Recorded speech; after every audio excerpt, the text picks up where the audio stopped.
And then I remember when I got here, my mother had worked for all those years, 7.5 years, taking whatever job she could, squirreling away whatever money she could to save up. And I remember when we went to her apartment, she was living in a studio apartment or a one-bedroom apartment.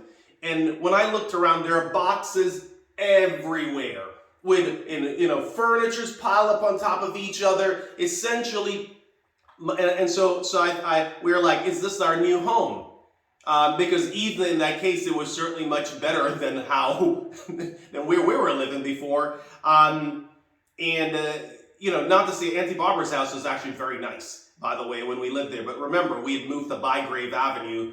Even that house, architecture-wise, was a nice house, but still, this was America.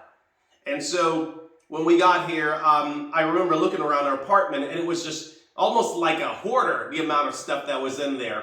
And we're thinking, well, where are we going to sleep? And she says, no, this is not where you're going to sleep. We're going to sleep here tonight, but tomorrow we're going to go to our new place. And I remember actually that day it had snowed. And it's so interesting about kids because even while we were in Jamaica, we moved so much. And so we learned to adapt really, really easily from one environment to the next.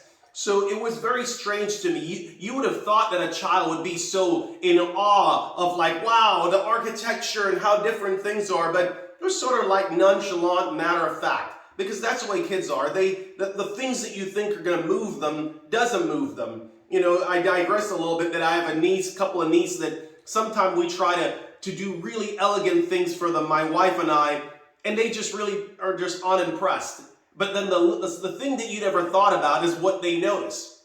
So in this case, I remember us seeing snow for the first time. And you would think somebody who grew up in Jamaica, in a tropical island, who'd never seen snow before, would be like, gaga goo, oh my God, it's snow. But we didn't. We're like, snow. And then my brother Wayne fell in the snow, and he got up, we laughed a little bit, and that was it. And that was as much as the snow was a thing that day.